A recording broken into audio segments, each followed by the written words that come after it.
ನಿಮ್ಮ ಸಮಸ್ಯೆಗಳಾದ ಪ್ರೀತಿಯಲ್ಲಿ ನಂಬಿ ಮೋಸ, ಇಷ್ಟಪಟ್ಟವರು ನಿಮ್ಮಂತಾಗಲು, ಗಂಡ ಪರಸ್ತ್ರೀ ಸವಾಸ ಬಿಡಿಸಲು, ಕೋರ್ಟ್ ಕೇಸ್, ಡೈವರ್ಸ್ ಪ್ರಾಬ್ಲಮ್, ಸಂಭೋಗ ವಶೀಕರಣ, ಶತ್ರು ಕಾಟ, ಮಾಟ ಮಂತ್ರ, ಪುರುಷ ಸ್ತ್ರೀ ವಶೀಕರಣ, ಇನ್ನು ನಿಮ್ಮ ಹಲವಾರು ಸಮಸ್ಯೆಗಳಿಗೆ ಕೇರಳದ ಕುಟ್ಟಿ ಚೇತನ ಪ್ರಯೋಗದಿಂದ ಕೇವಲ ಒಂದೇ ಒಂದು ದಿನದಲ್ಲಿ ಪರಿಹಾರ ಶಪಿಸಿದ್ದ. ಓಂ ಶ್ರೀ ಸಾಯಿ ಭಗವತಿ ಜ್ಯೋತಿಷ್ಯಂ ಚಾನಲ್ಗೆ ಸ್ವಾಗತ. ನೋಡಿ ವೀಕ್ಷಕರೇ, ನಾನು ನಿಮ್ಮ ರವೀಂದ್ರ ಭಟ್ ಮಾತಾಡ್ತಾರಂಥದ್ದು. ನಿಮ್ಮ ಜೀವನದಲ್ಲಿ ಪ್ರೇಮ ಪ್ರಸಂಗಗಳು ತುಂಬಾ ನಿಮಗೆ ಕಾಟ ಕೊಡ್ತಾ ಇದ್ರೆ, ಅಥವಾ ಪ್ರೇಮಿಗಳು ಆಗಿರ್ಬೋದು, ಅಥವಾ ನೀವು ಇಷ್ಟಪಟ್ಟಂತಹವರಾಗಿರ್ಬೋದು, ಅಥವಾ ಗಂಡ ಆಗಿರ್ಬೋದು, ಹೆಂಡತಿ ಆಗಿರ್ಬೋದು, ಯಾರೇ ಆಗಿರ್ಬೋದು ವೀಕ್ಷಕರೇ, ಅತಿಯಾಗಿ ಪ್ರೀತಿಸಿ ನಿಮ್ಮ ಮನಸ್ಸಿಗೆ ನೋವನ್ನ ಮಾಡಿ ನಿಮ್ಮಿಂದ ಏನಾದ್ರೂ ದೂರ ಏನಾದ್ರೂ ಆಗಿದ್ರೆ, ಒಂದು ಸರಳವಾದಂತಹ ಒಂದು ವಿಧಾನ ಇದು ಮಾಡಿ ವೀಕ್ಷಕರೇ. ನೀವು ಅವರು ಎಲ್ಲೇ ಇರಲಿ, ಯಾವುದೇ ಒಂದು ಪರಿಸ್ಥಿತಿನಲ್ಲೇ ಇರಲಿ, ಹೇಗೆ ಅವರು ನಿಮ್ಮನ್ನ ಬಿಟ್ಟು ಹೋಗಿದ್ರು ಅದೇ ರೀತಿನಲ್ಲೇ ಮರಳಿ ಅವರು ನಿಮ್ಮ ಹತ್ರ ಬರ್ತಾರೆ ವೀಕ್ಷಕರೇ. ಮಾಡಬೇಕಾಗಿರೋಂಥದ್ದು ಒಂದು ಸುಲಭವಾದಂತಹ ಒಂದು ತಂತ್ರ ಅಷ್ಟೇ ಇದು. ದಯವಿಟ್ಟು ಕೆಟ್ಟದ್ದಕ್ಕೆ ಮಾಡಬೇಡಿ. ನಿಮ್ಮ ಪ್ರೀತಿ ನಿಜವಾಗಿದ್ರೆ, ನಿಮ್ಮ ಆತ್ಮವಿಶ್ವಾಸದಿಂದ ನೀವು ಇದನ್ನ ಮಾಡಿ. ಪ್ರೀತಿ ನಿಮ್ಮದು ನಿಜವಾಗಿರ್ಬೇಕು. ಮೊದಲು ನಿಮ್ಮ ನಿಜವಾದ ಪ್ರೀತಿ ಇದ್ರೆ ಮಾತ್ರ ಈ ಕೆಲಸವನ್ನ ಮಾಡಿ ವೀಕ್ಷಕರೇ. 100ಕ್ಕೆ 100 ಭಾಗ ನಿಮಗೆ ಪ್ರತಿಫಲ ಅನ್ನೋಂಥದ್ದು ನಿಮಗೆ ತಕ್ಕ ಫಲ ಸಿಗುತ್ತೆ ನಿಮಗೆ. ಆಯ್ತಾ? ಕೆಟ್ಟದ್ದಕ್ಕೆ ಮಾಡಬೇಡಿ. ನೋಡಿ ಏನ್ ಮಾಡ್ಬೇಕಪ್ಪ, ನಾವು ಇಷ್ಟಪಟ್ಟಿರೋಂಥವ್ರು ನಮ್ಮ ಹತ್ರ ಬರಬೇಕು ಅಂದ್ರೆ ನಾವೇನ್ ಮಾಡ್ಬೇಕು? ಈಗ ಒಂದು ಕೆಲಸ ಮಾಡಿ, 2 ಲಿಂಬೆ ಹಣ್ಣು ತೆಗೆದುಕೊಳ್ಳಿ, 2 ಮೆಣಸಿನಕಾಯಿ, ನೋಡಿ ಕೆಂಪು ಮೆಣಸಿನಕಾಯಿ ತೆಗೆದುಕೊಳ್ಳಿ ವೀಕ್ಷಕರೇ. ನಾನು ಹೇಳ್ದಂಗೆ ನೋಡಿ, ಇದನ್ನ ಬಹಳ ಆಸಕ್ತಿಯಿಂದ ಮಾಡಿ, ಬಹಳ ಶ್ರದ್ಧೆಯಿಂದ ನೋಡಿ. 1 ಲಿಂಬೆ ಹಣ್ಣಿನ ಮೇಲೆ ನಿಮ್ಮ ಹೆಸರು, ಎಕ್ಸಾಂಪಲ್ ನೀವು ಪುರುಷರಾಗಿದ್ದರೆ ನಿಮ್ಮ ಹೆಸರು ರಾಮ ಅನ್ನಂತದ್ದಾಗಿದ್ರೆ ರಾಮ ಅನ್ನಂತಹ ಹೆಸರನ್ನ ಬರೆಯಿರಿ. 1 ಲಿಂಬೆ ಹಣ್ಣಿನ ಮೇಲೆ ನಿಮ್ಮ ಹೆಸರನ್ನ ಬರೆಯಿರಿ. ಆಯ್ತಾ? 1 ಲಿಂಬೆ ಹಣ್ಣಿನ ಮೇಲೆ ನಿಮ್ಮ ಹೆಸರು ಬರೀರಿ.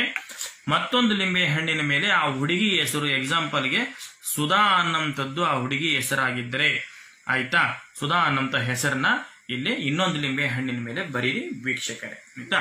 ಈ 2 ಲಿಂಬೆ ಹಣ್ಣಿನ ಮೇಲೆ ನೀವು ಹೆಸರನ್ನ ಬರೀತೀರಿ. ಹೆಸರನ್ನ ಬರೆದ ಮೇಲೆ ಹೆಸರಿನ ಕೆಳಭಾಗದಲ್ಲಿ ನೀವು ಮರೀದೆಲೆ ಒಂದು ಪ್ಲಸ್ ಚಿಹ್ನೆಯನ್ನ ಹಾಕಿ. 2 ಲಿಂಬೆ ಹಣ್ಣಿನ ಮೇಲೂ ಕೂಡ ಒಂದೊಂದು ಪ್ಲಸ್ ಚಿಹ್ನೆಯನ್ನ ಹಾಕಿ ವೀಕ್ಷಕರೇ. ಆಯ್ತಾ?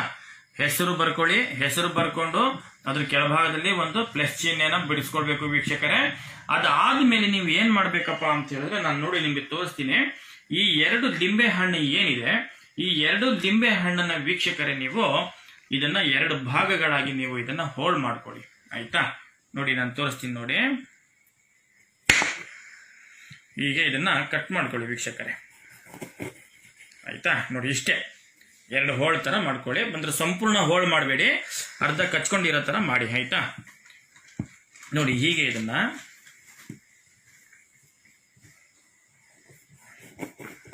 ಇಷ್ಟೇ ವೀಕ್ಷಕರೇ. ಆಯ್ತಾ? ನೋಡಿ ಹೀಗೆ ಲಿಂಬೆ ಹಣ್ಣನ್ನ ನೀವು 2 ಭಾಗಗಳಾಗಿ ಕತ್ತರಿಸ್ಕೊಳ್ಳಿ. ಸಂಪೂರ್ಣ ಹೋಲ್ಡ್ ಮಾಡೋದಕ್ಕೆ ಹೋಗ್ಬೇಡಿ. ಈ ರೀತಿ ಮಾಡಿದ್ಮೇಲೆ ನೀವು ಏನ್ ಮಾಡ್ತೀರಿ ಅಂದ್ರೆ ವೀಕ್ಷಕರೇ, ನೀವು ಹೆಸರುಗಳು ಬರ್ದಿದ್ದೀರಲ್ಲ ಆ ಲಿಂಬೆ ಹಣ್ಣು, ಆ ಲಿಂಬೆ ಹಣ್ಣಲ್ಲಿ ಈ ಕೆಂಪು ಮೆಣಸಿನಕಾಯಿಯನ್ನ ನೀವು ಈ ರೀತಿ ಇಡಬೇಕು ನೀವು. ಆಯ್ತಾ? ಹೀಗೆ ನೀವು 2ರಲ್ಲೂ ಕೂಡ 2 ಲಿಂಬೆ ಹಣ್ಣಲ್ಲೂ ಈ ರೀತಿಯಾಗಿ ಇಟ್ಬಿಟ್ಟು ವೀಕ್ಷಕರೇ, ನೀವು ನೋಡಿ ಕಾಣಿಸ್ತಾ ಇದೆಯಲ್ವಾ, ಈ ರೀತಿಯಾಗಿ ನೀವು ಇದನ್ನ ಇಟ್ಬಿಟ್ಟು ನೀವೇನ್ ಮಾಡ್ತೀರಿ ಅಂದ್ರೆ, ಒಂದು ಕರವಸ್ತ್ರ ಅಂದ್ರೆ ನಿಮ್ಮ ಹತ್ರ ಒಂದು ಕರ್ಚಿಪ್ ಇರುತ್ತೆ. ಆಯ್ತಾ? ಆ ಕರ್ಚಿಪನ್ನ ತೆಗೆದುಕೊಳ್ಳಿ ವೀಕ್ಷಕರೇ. ಕರ್ಚಿಪನ್ನ ತೆಗೆದುಕೊಂಡು ಆ ಕರ್ಚಿಪಿನ ಮಧ್ಯಭಾಗದಲ್ಲಿ ನೀವು ಇದನ್ನ ಈ 2 ಲಿಂಬೆ ಹಣ್ಣು ಹೀಗೆ ಇಡಿ. ಆಯ್ತಾ? ಹೀಗೆ ಇಟ್ಟ ನಂತರ ನೀವು ಇದನ್ನ ಸಂಪೂರ್ಣವಾಗಿ ನೀವು ಇದನ್ನ ಕಟ್ಬಿಡಿ ವೀಕ್ಷಕರೇ. ಆಯ್ತಾ? ನೋಡಿ ಹೀಗೆ ನಾನು ಇಲ್ಲಿ ಮಾಡ್ತಾ ಇದ್ದೀನಲ್ಲ, ಈ ರೀತಿಯಾಗಿ ನೀವು ಇದನ್ನ ಸಂಪೂರ್ಣವಾಗಿ ಕಟ್ಟಿ, ಇದನ್ನ ಕಟ್ಬಿಟ್ಟು ನೀವು ವೀಕ್ಷಕರೇ ನೀವು ಈ ಕೆಲಸ ನೋಡಿ ಶುಕ್ರವಾರದ ದಿನ ನೀವು ಮಠ ಮಧ್ಯಾಹ್ನದೊತ್ತು ನೀವು ಮಾಡಿ. ನೋಡಿ ಇಷ್ಟೇ ವೀಕ್ಷಕರೇ. ಇದನ್ನ ಈ ರೀತಿ ಕಟ್ಬಿಟ್ಟು ನೀವು ಒಂದು ದಿನ ರಾತ್ರಿ ನೀವು ಮಲಗುವಂತಹ ದಿಂಬಿನ ಕೆಳಗಡೆ ಇದನ್ನ ಇಟ್ಕೊಂಡು ಮಲಗಿ ಇದನ್ನ. ಆಯ್ತಾ? ಇಟ್ಕೊಂಡು ನೀವು ಮಲಗಿದ ಮೇಲೆ ಬೆಳಗ್ಗೆ ಎದ್ದ ತಕ್ಷಣ ನೀವು ತಪ್ಪದೇ ಇದನ್ನು ತಗೊಂಡೋಗಿ ನೀವು ನೀರಿಗೆ ಹಾಕ್ಬಿಟ್ಟು ಬನ್ನಿ ವೀಕ್ಷಕರೇ. ನಿಮ್ಮ ಪ್ರೀತಿ ನಿಜವಾಗಿದ್ರೆ 100ಕ್ಕೂ 100 ಭಾಗ ಅವರು ನಿಮ್ಮ ಮನಸ್ಸು ಯಾರು ನೋಯಿಸಿ ನಿಮ್ಮಿಂದ ದೂರ ಆಗಿ ಹೋಗಿರ್ತಾರೋ ಅಂತವ್ರು ಸುಲಭವಾಗಿ ನಿಮ್ಮ ದಾರಿಗೆ ಬರ್ತಾರೆ ವೀಕ್ಷಕರೇ. ದಯವಿಟ್ಟು ಕೆಟ್ಟದಕ್ಕೆ ಮಾಡಬೇಡಿ.